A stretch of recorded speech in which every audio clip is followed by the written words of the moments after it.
Epic Games just released the UEFN. UEFN.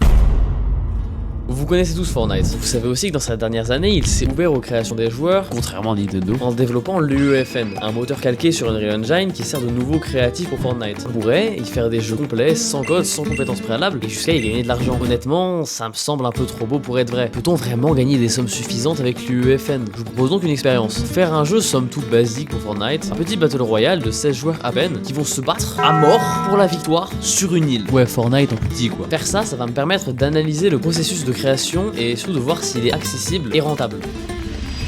Premièrement, j'ai joué que 3 fois à Fortnite, donc ça part mal. Et surtout, je me suis imposé un défi, celui de faire tout le jeu sans écrire une ligne de code. Car oui, on peut coder sur l'UEFN pour faire ses propres objets, ses propres mécaniques, et ça c'est grâce au langage du moteur appelé le Verse, qui ressemble beaucoup au Python que vous avez dû faire en maths au collège. Déjà, je remarque un onglet tiroir à contenu, tiroir à piste, qui contient tout le contenu de Fortnite de ces 7 dernières années. J'ai lancé un projet test, et ce que j'ai compris sur le moteur, grâce à des tutos YouTube, c'est que le moteur fonctionne selon un système d'appareils. Les appareils ont des tâches précises qui peuvent accomplir sous certaines conditions choisissables. Exemple, l'appareil d'armement. Je peux affirmer qu'il s'active que quand le joueur apparaît et qu'il lui donne cette arme précise. Donc là, bam, le joueur il apparaît et il a son arme. Là je lance le vrai projet et je tombe sur ça. Ouais, c'est vide. Mais c'est normal, c'est que maintenant je peux façonner mon propre terrain grâce aux outils de cet onglet. L'outil paysage, c'est un outil qui va me permettre de faire tout le relief de mon île. Donc là je vais faire une île au contour basique, puis littéralement drag and drop l'océan sur ma map. J'aimerais aussi une plage qui passe entre deux falaises, donc là bam, je donne du relief au paysage pour que l'espace soit plus intéressant à explorer pour le joueur, même si ma map elle fait 3 mètres carrés. Donc là c'est bien, j'ai mon relief, mais c'est vide,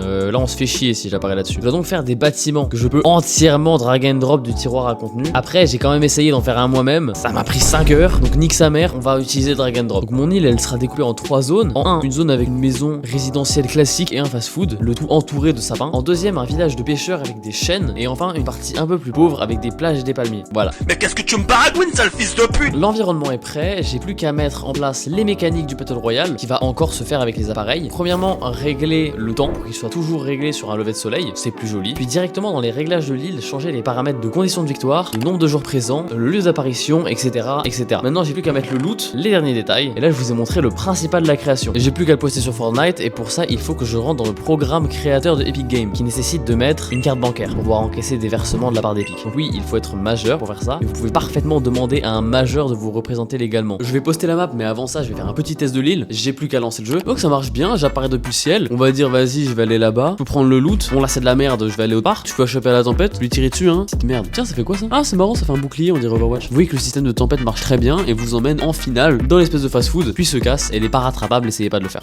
Donc là vous constatez que le jeu marche très bien et vous constatez surtout qu'il m'a été super simple de le faire. Je m'étais mis au défi de le faire sans ligne de code, mais j'ai jamais eu une fois une difficulté face à ça. Les mécaniques sont tellement facilement implémentables que je peux faire tout mon jeu sans avoir à écrire une seule fois. Là on arrive à un résultat amusant alors que j'ai vraiment aucune expérience en création de jeux 3D. Sur le point de l'argent, parce que oui des revenus peuvent être tirés des créations de maps et pas forcément des mauvais revenus, mais sachez que les revenus sont aussi calculés sur l'engagement qu'ont les joueurs à revenir sur votre map. Donc une map que celle-ci, relativement visitée, de 100 joueurs présents atteints, ce qui est franchement correct, en vérifiant sur Fortnite GG, a des revenus peu conséquents, seulement parce qu'elle n'engage pas ses joueurs à revenir. Donc oui vous pouvez tirer des revenus, voire même de très gros revenus, mais si vous voulez en vivre, il va faire soit beaucoup de jeux, soit des jeux qui poussent les gens à revenir. Conclure, l'UEFN c'est une très bonne porte d'entrée pour la création de jeux, pour sa facilité d'utilisation et pour les revenus générables, même si somme toute modeste. Je ne peux que vous conseiller de vous renseigner si vous êtes intéressé. Cette vidéo est assez courte et peu exhaustive, donc vraiment renseignez-vous. Mais il est triste de constater que vos jeux, si vous voulez en vivre, devront être des jeux addictifs. Après c'est pas le seul moyen de gagner de l'argent avec vos créations, vous pouvez vous lancer dans les jeux indés et poster vos jeux sur Steam. Et je sais pas, peut-être que quelqu'un qui voit cette vidéo va faire le prochain Hollow Knight. Et je l'espère franchement pour lui. Sachez juste qu'il n'y a pas de solution miracle et que peu importe ce que vous choisirez, ça sera dans la sueur et dans les larmes que vous réussirez.